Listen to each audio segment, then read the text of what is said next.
All right. Well, good morning, everyone. My name is Manny Abarca. I have the pleasure of serving as a legislator for the 1st District. I have with me my colleague, Jackson County Legislator Charlie Franklin, who represents Independence as well here.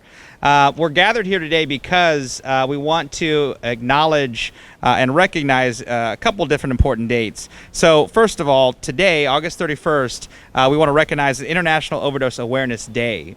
Incredibly important to draw attention towards today as we also go forward tomorrow into the National Recovery Month. Both going hand in hand to acknowledge the challenging situation in our society that we're all working to address. I want to briefly welcome up our General Counsel to speak on behalf of our County Executive as we kick things off for today. Bryan? Thank you, Legislator Abarca. Jackson County Executive Frank White asked me to come today because he personally couldn't be here today. He asked me to just express his sentiments to you all today on this day. County Executive White is dedicated to celebrating individual victories while recognizing the collective effort required to support those in recovery through organizations such as First Call. A firm advocate for the significance of National Recovery Month, County Executive White emphasizes its role as a beacon of hope, reminding us all that recovery is possible and that every person deserves the chance to reclaim their lives.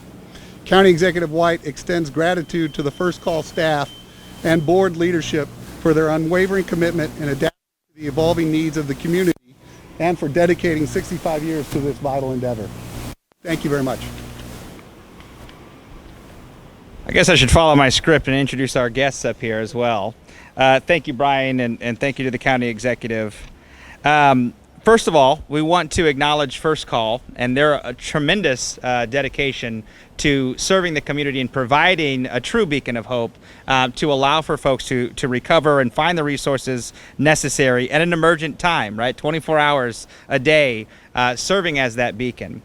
We've asked them to come today so that we can present a resolution.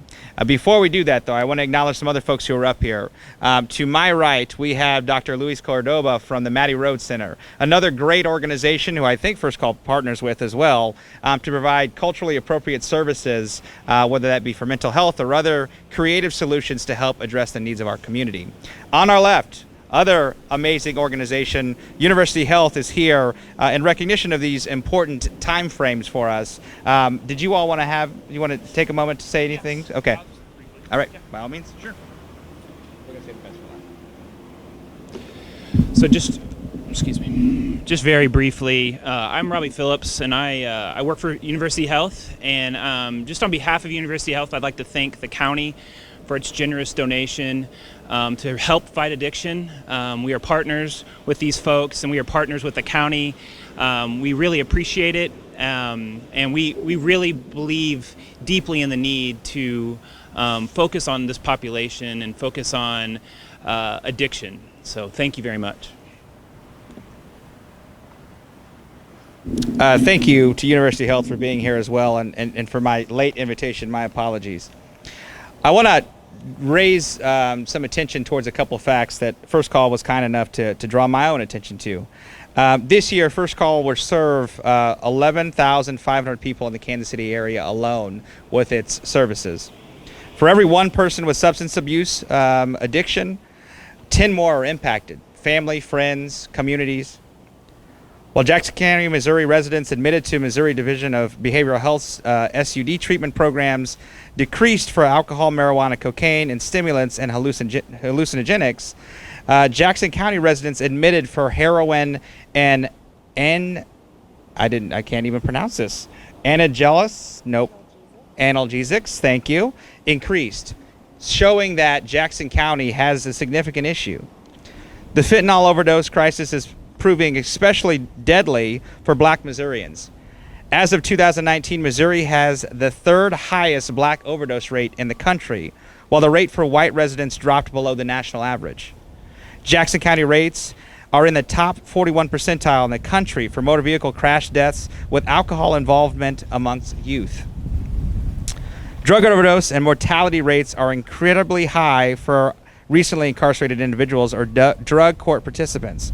During the first 2 weeks upon release, the population is 13 times more likely to die from an overdose than the general population. It's incredibly important that we recognize these challenges and do everything within our power and authority to face them head on. Unlike times of the past, stigma must be thrown out the window, and we must try our best to serve all folks, whether currently suffering from addiction, or celebrate their victory in recovery. Anyone, any individual, parent, employer, friend, child, sibling, or spouse can find hope and resource through First Call's 24/7 crisis line. That number, incredibly important, is 816-361-5900. Now, the fun part. On behalf of the entire legislature, the chairman, Duran McGee, we'd like to present you all, in celebration of your hard work and these tremendous opportunities to shed light on treatment, this resolution, as part of many, for the survivors, their families, and those in recovery, and celebrate this moment event. So, we'll welcome you up.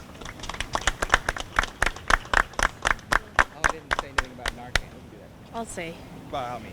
Thanks. Thank you, Manny. My name is Emily Haig. I'm the president and CEO at First Call. So pleased to be with you today. Today, on International Overdose Awareness Day, we remember the 109,000 Americans who lost their lives last year to a fatal drug overdose. That's one adult American every 5 minutes and one young American every 16 minutes. And the crisis is worsening in our community. The Kansas City region had the highest increase in drug overdose deaths last year, an increase of 22%. But what I know is that in Kansas City, we have resources and knowledge to come together to change this trajectory, as evidenced here by our amazing partners. Overdose deaths are preventable thanks to life-saving tools like Narcan, drug testing strips, and other harm reduction measures. And this work is all about love and dignity. After all, someone who's lost their life to a fatal drug overdose will never have the chance to find recovery. So we're here to grieve with the families who've lost someone too soon, and we're here to celebrate recovery, no matter what the journey is that the person takes. In our field, the path is never linear. We know that someone who benefits from harm reduction, like Narcan, to reduce an overdose, is 3 times more likely to seek and sustain recovery in the future. Our work is to educate communities to prevent substance use, to reduce the harm for those who use drugs, and to help individuals and families navigate a path to recovery. And we need all these puzzle pieces for a healthier, stronger community.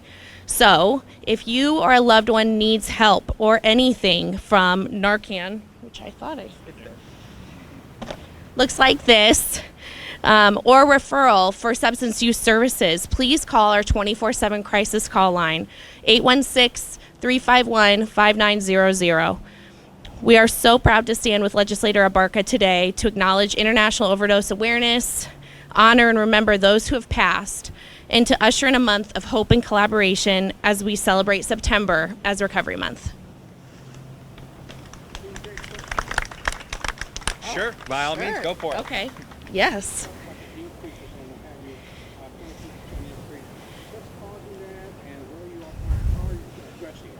Yeah, great question. The drug supply is getting more dangerous.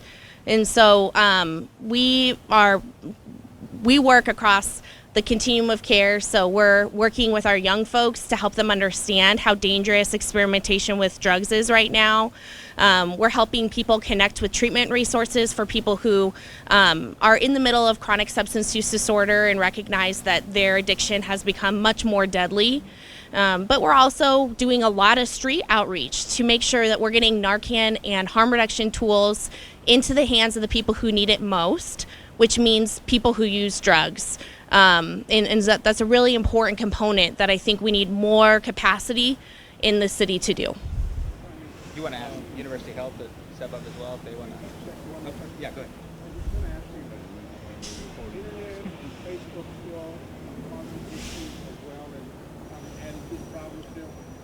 I think that we know that for some young people, using social media is a way that they're accessing the dangerous drug supply.